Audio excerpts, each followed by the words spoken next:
নির্বাচিত সরকার না আসা পর্যন্ত নিয়মিত দায়িত্বে থাকবে সরকারি হবে উপদেষ্টা পরিষদের বৈঠকও পরিষ্কার করা হলো বিবৃতিতে। ফ্যাসিবাদ বিরোধী বৃহৎ জোট করবে বিএনপি জানিয়েছেন সালাউদ্দিন। জোটবদ্ধ দলগুলোর ক্ষেত্রে প্রতীকের স্বাধীনতা দাবি খসরুর। শাপলা নয় এনসিপিকে স্ববিবেচনায় অন্য প্রতীক দেবে ইসি। ৩০০ আসনে ৪২,৭৬১ ভোট কেন্দ্র চূড়ান্ত। বিয়ারিং ভেঙে পথচারী নিহতের ২.৫ ঘণ্টা পর রাজধানীতে মেট্রো রেল চলাচল স্বাভাবিক। অব্যবস্থাপনার অবসান কামনা। দেখছিলেন ক্রম সিমেন্ট সংবাদ শিরোনাম। এবার বিস্তারিত সংবাদ। নির্বাচিত সরকারের কাছে দায়িত্ব হস্তান্তর না করা পর্যন্ত নিয়মিত দায়িত্ব পালন করবে উপদেষ্টা পরিষদ। একই সাথে উপদেষ্টা পরিষদের বৈঠকও নিয়মিত অনুষ্ঠিত হবে। অন্তর্বর্তীকালীন সরকারের এক বিবৃতিতে কথা জানানো হয়েছে। রবিবার ঢাকা রিপোর্টার্স ইউনিটির মিট দ্য রিপোর্টার্স অনুষ্ঠানে দেয়া তথ্য ও সম্প্রচার মন্ত্রণালয়ের উপদেষ্টা মাহফুজ আলম উপদেষ্টা পরিষদের কার্যক্রম নিয়ে মন্তব্যের পর বিষয়টি পরিষ্কার করল সরকার। সেই সাথে সরকারের গৃহীত সংস্কার ও নীতিমালা প্রণয়নের কাজ নভেম্বরের মধ্যে শেষ করতে হবে। বিষয়টি সঠিক নয়, বরং সংস্কার কার্যক্রম পুরোদমে চলমান থাকবে বলে জানানো হয় বিবৃতিতে।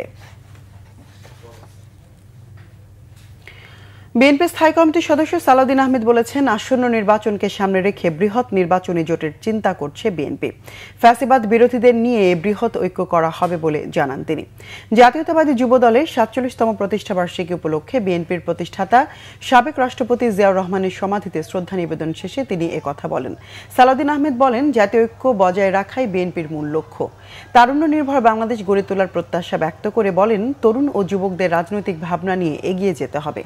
আসন ভিত্তিক যোগ্য প্রার্থীদের সাথে কথা বলা হচ্ছে জানিয়ে দলীয় ঐক্য বজায় রাখার আহ্বান জানান বিএনপির এই নেতা।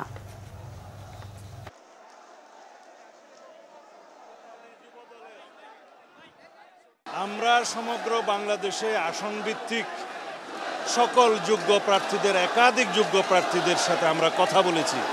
এটা তারই প্রক্রিয়ার একটি অংশ। আমরা একই মেসেজ দিতে চাই, যাতে আমাদের দলের ভিতরে ঐক্য থাকে, জাতির মধ্যে ঐক্য থাকে, যাদের সাথে আমরা যুগপৎ আন্দোলন করেছি এবং অন্যান্য একটা বৃহৎ জোটের জন্য আমরা চিন্তা করছি, সবাইকে নিয়ে ঐক্যবদ্ধভাবে যাতে আমরা আগামীতে এই নির্বাচনে বৈতরণী পার হতে পারি। তবে জাতির মধ্যে ঐক্যটাই হচ্ছে আমাদের সবচেয়ে বড় শক্তি।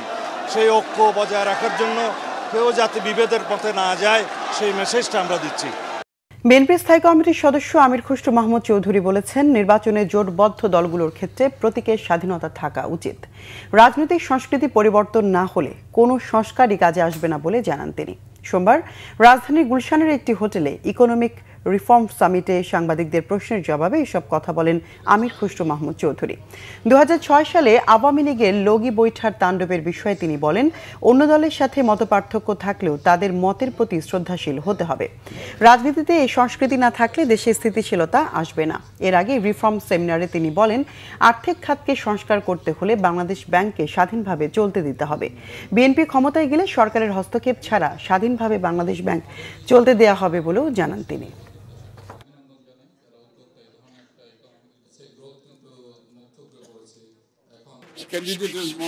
সেটা নিজস্ব চয়েস, সে জোটারও হতে পারে, সে নিজেরও হতে পারে, তাদের চয়েস। এটা স্টিক করাটা বোধহয় ঠিক হবে আমি মনে করি।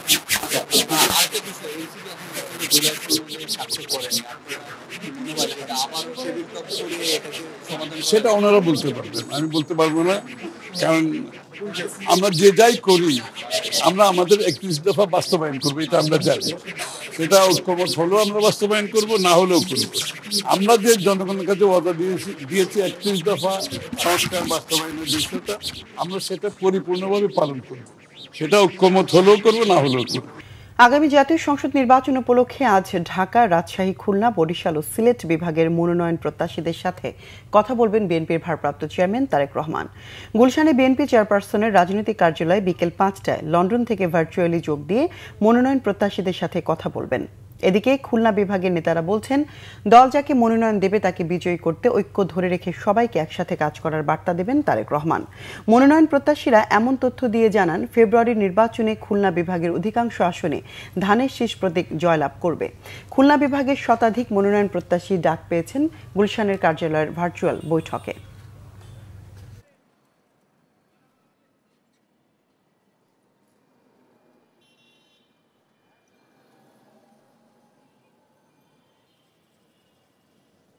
সবাইকে ডেকেছেন মূলত সবাইকে নিয়েই একটি কথায় মেসেজটা দিবেন যে সবাইকে ঐক্যবদ্ধভাবে ধানের শীষের পক্ষে কাজ করতে হবে।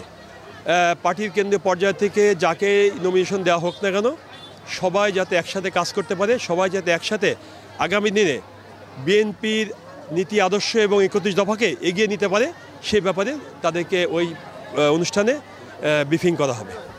জাতীয় নাগরিক পার্টি এনসিপিকে স্ববিবেচনায় প্রতীক বরাদ্দ দেবে নির্বাচন কমিশন। সোমবার এক ব্রিফিংয়ে কথা জানিয়েছেন নির্বাচন কমিশনের সিনিয়র সচিব আখতার আহমেদ।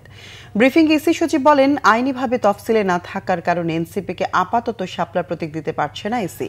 এছাড়া নির্বাচন কমিশনে থাকা কোনো প্রতীকও বাছাই করেনি দলটি, তাই নিয়ম অনুযায়ী দলটিকে প্রতীক বরাদ্দ দেওয়া হচ্ছে। এই সময় ইসি সচিব আরও ত্রয়োদশ নির্বাচনকে ঘিরে ভোট কেন্দ্রের তালিকা চূড়ান্ত করেছে নির্বাচন কমিশন। দেশের 64 জেলায় 300 আসনে মোট ভোট কেন্দ্রের সংখ্যা 42,761 আর মোট ভোট কক্ষ থাকবে 2,44,649।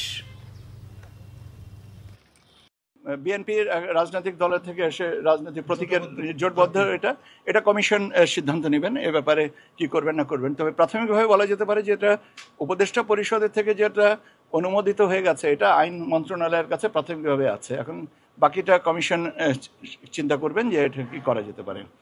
প্রতীক বরাদ্দের ব্যাপারটা যেটা আছে সেটা হচ্ছে যে আপনার যে রাজনৈতিক দলগুলোকে প্রাথমিকভাবে চিহ্নিত করে মনে করি যে এরা নিবন্ধন পাওয়ার যোগ্য তাদের বিজ্ঞপ্তি দিতে হবে। সেই বিজ্ঞপ্তির সময় তাদেরকে প্রতীক চিহ্নিত করেই বিজ্ঞপ্তি দেওয়া হবে। এইটা হচ্ছে অবস্থান। মেট্রো রেল লাইনের বিয়ারিং প্যাড পড়ে যাওয়ার 23.5 ঘন্টা পর আজ সকাল 11টা থেকে পুরোদমে ট্রেন চলাচল শুরু হয়েছে। তবে এখনও আতঙ্ক রয়েছে জনমনে। অব্যবস্থাপনার কারণেই দুর্ঘটনা ঘটেছে বলে মনে করছেন সাধারণ মানুষ। কী কারণে এমন দুর্ঘটনা হলো তা তদন্ত করে আগামী 2 সপ্তাহের ভেতর প্রতিবেদন জমা দেবে তদন্ত কমিটি। মোবাশ্বির আহমেদের রিপোর্ট। বেয়ারিং প্যাড পরে একজন নিহত হওয়ার ঘটনায় বন্ধ হয়ে যাওয়ার প্রায় 23 ঘন্টা পর সম্পূর্ণ রুটে মেট্রো রেল চলাচল আবার শুরু হয়েছে। রক্ষণাবেক্ষণের কাজ এখনও চলছে ফার্মগেট মেট্রো স্টেশনে। কোন ত্রুটিতে দুর্ঘটনা ঘটেছে তা খোঁজার চেষ্টা করছেন প্রকৌশলীরা। অতীতেও মেট্রো রেলের এই অংশে বিয়ারিং প্যাড খুলে পড়েছিল। তবে মেট্রো রেল চালু হলেও এ নিয়ে আতঙ্ক রয়েছে জনমনে। কাজের যথেষ্ট ত্রুটি আছে, আর ভবিষ্যতে যে এই ধরনের ঘটনা আবারও ঘটবে না এটার কোনো নিশ্চয়তা নেই। যেহেতু এর আগেও আমরা দেখেছি যে দুর্ঘটনা ঘটেছে, আর কালকে যেহেতু একটু বড় একটা দুর্ঘটনা ঘটে গেল যার কারণে একটা মানুষের প্রাণ চলে গেল, তো এক্ষেত্রে আমার মনে হয় আমি একটু ভয় পাবো যে মেট্রো রেলে চড়তে বা মেট্রো রেলের নিচের পিলারের নিচ দিয়ে। অব্যবস্থাপনার কারণেই দুর্ঘটনা ঘটেছে বলে মনে করছেন সাধারণ মানুষ। নিয়মিত রক্ষণাবেক্ষণের তাগিদও দেন যাত্রীরা। আরও কিভাবে ভালো পদক্ষেপ নেওয়া যায় যেন জনসচেতনের মধ্যে কোনো ধরনের ভয়ভীতি কাজ না করে, যেন জনসম্পৃক্ততা আরও বাড়া যায় এবং নিরাপদ একটা গন্তব্য যেন আমরা যেতে পারি সেই যেন একটা ব্যবস্থা করে সরকারের কাছে দৃঢ় আকাঙ্ক্ষা করে। ব্যবস্থাপনা আসলে কি বলবো, ঠিক আছে, যার যার জায়গা থেকে যে শেষে যদি ঠিকমতো কাজ করে তাহলে তো সবকিছু ঠিকমতো চলবে। আসলে আমাদের সামগ্রিক ব্যবস্থাপনারই উন্নয়ন দরকার, হ্যাঁ, এবং এটার জন্য আমাদের সবাইকেই সাবধান থাকতে হবে। রবিবার দুপুর 12টার দিকে ফার্মগেটে মেট্রো রেলের পিলার থেকে বিয়ারিং প্যাড খুলে পড়ে। এতে আবুল কালাম নামে একজন পথচারীর মৃত্যু হয়। এরপরেই মেট্রো রেল চলাচল বন্ধ করা হয়েছিল। মোবাশ্বির আহমেদ, বাংলা ভিশন, ঢাকা। আশুলিয়ায় তুচ্ছ বিষয়কে কেন্দ্র করে ড্যাফোডিল ও সিটি ইউনিভার্সিটির শিক্ষার্থীদের মধ্যে গতরাতে ব্যাপক সংঘর্ষ হয়েছে। এতে 2 বিশ্ববিদ্যালয়ের 2 শতাধিক শিক্ষার্থী আহত হয়েছে। আগুন দিয়ে পুড়িয়ে দেওয়া হয়েছে সিটি বিশ্ববিদ্যালয়ের ক্যাম্পাসে থাকা 3টি বাস ও একটি প্রাইভেট কার। স্থানীয়রা জানায়, রাতে ওই এলাকায় ড্যাফোডিলের এক শিক্ষার্থীর ওপর সিটি ইউনিভার্সিটির এক শিক্ষার্থীর থুতু পড়া নিয়ে বাকবিতণ্ডা ঘটে। পরে ড্যাফোডিলের শিক্ষার্থীদের ব্যাচেলর প্যারাডাইস নামে ভাড়া বাসায় হামলা চালিয়ে মারধর ও ভাঙচুর করে সিটি ইউনিভার্সিটির কিছু শিক্ষার্থী। এরপর ড্যাফোডিল ইন্টারন্যাশনাল ইউনিভার্সিটির শতাধিক শিক্ষার্থী হল থেকে বেরিয়ে ঘটনাস্থলে জড়ো হয়। এক পর্যায়ে 2 বিশ্ববিদ্যালয়ের শিক্ষার্থীরা সংঘর্ষে জড়ায়। এ সময় আগুন দেওয়া হয় সিটি বিশ্ববিদ্যালয়ের 3টি বাস ও একটি প্রাইভেট কারে। সংঘর্ষে 2 বিশ্ববিদ্যালয়ের শতাধিক শিক্ষার্থী আহত হয়েছে বলে বিশ্ববিদ্যালয় সূত্রে জানা গেছে। আহতরা সাভারের এনাম মেডিকেল কলেজ সহ বিভিন্ন হাসপাতালে চিকিৎসাধীন। পরিস্থিতি নিয়ন্ত্রণে আইনশৃঙ্খলা বাহিনীর সদস্যদের মোতায়েন করা হয়েছে। ইঁদুর মারার নতুন ফাঁদ স্থানীয় কৃষকদের কাছে আশীর্বাদে পরিণত হয়েছে। এই ফাঁদ জীবিকা নির্বাহের পথ দেখিয়েছে অনেককে। উপজেলার সাঁইতারা গ্রামের 3 যুবক অভিনব এই ফাঁদ তৈরি করে প্রতিদিন গড়ে 40 থেকে 50টি ইঁদুর মারছেন। একদিকে জমির ধান ও গাছ রক্ষা করতে পারছেন কৃষকরা, অন্যদিকে ইঁদুর মেরে মাসে গড়ে 30,000 টাকা করে আয় হচ্ছে বাঁশের চোঙ্গার উদ্ভাবকদের। দিনাজপুর থেকে সুব্রত মজুমদার ডলারের তথ্য ছবিতে বিস্তারিত। দেশের শীর্ষ ধান ও চাল উৎপাদনকারী জেলা দিনাজপুরে ইঁদুরের কারণে প্রতিবছর বোরো ও আমন মৌসুমে শত শত মন ধান নষ্ট হয়। এমনকি ক্ষেতের ধান গাছও কেটে নষ্ট করে দেয় ইঁদুর। ধানের জমি বাঁচাতে কৃষকরা বছরের পর বছর নানা কৌশল ব্যবহার করে আসছেন। বেশ কয়েক বছর ধরেই স্থানীয় 3 যুবকের উদ্ভাবিত বাঁশের চোঙ্গা ফাঁদ ব্যবহার করে দারুণ সুফল পাচ্ছেন কৃষকরা। ইঁদুর নিধন করে প্রতি মাসে আয়ও হচ্ছে ওই যুবকদের। এই ইঁদুর আইস কয়েক বছর হাতে মানে এইভাবে ক্ষয়ক্ষতি করছে খুব। হ্যাঁ, মারিয়া উপকার আছে, অনেক উপকার আছে। এই ইঁদুর যুগ আমার তো তা আরো মানে বিশাল ক্ষয়ক্ষতি হইতো। প্রচুর ইঁদুর মারছে তারা, যে ইঁদুর মারছে তাতে অসংখ্য। এখন জানি না, আমি শুনতেছি যে তারা 50 টাকা করে একটা ইঁদুর মারা পায়। রক্ষা হচ্ছে, কিন্তু কাটতেছে ওই মরতেছে, ডেলি যেদিনই বসে বসাচ্ছে সেই দিনেই মরতেছে। প্রতিদিনে 25-30টা করে মারতেছি। ধানে বীজ দিলে মরে না, ওরা আবার আসতেছে, আবার কাটতেছে। আমরা এই ফাঁদ তৈরি করে ইঁদুর একটা করে ইঁদুর মরলে 50 টাকা করে নিই।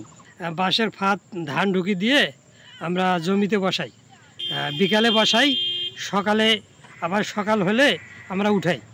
উপজেলাতেও এই পদ্ধতিতে ইঁদুর নিধনের প্রক্রিয়া চালু করা হবে বলে জানান চিরির বন্দর উপজেলা কৃষি কর্মকর্তা।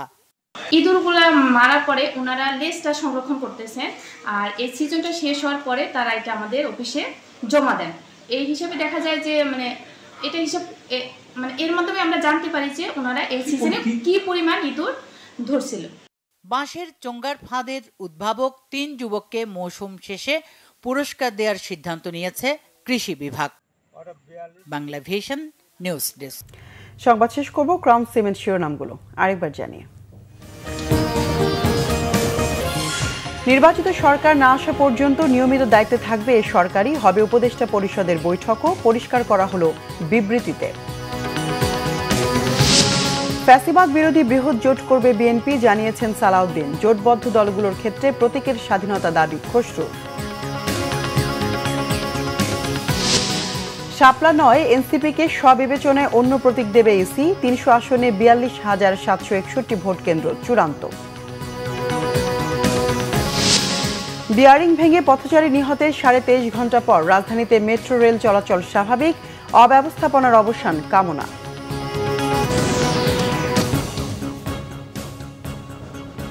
দর্শক, এই ছিল এখনকার মতো। পরের সংবাদ বিকেল 4টায়, এর আগে 3টায় রয়েছে নিউজ টপ 10, দেখার আমন্ত্রণ রইল। এছাড়া বাংলা ভিশন সংবাদ দেখার জন্য এতক্ষণ সঙ্গে থাকায় ধন্যবাদ সবাই।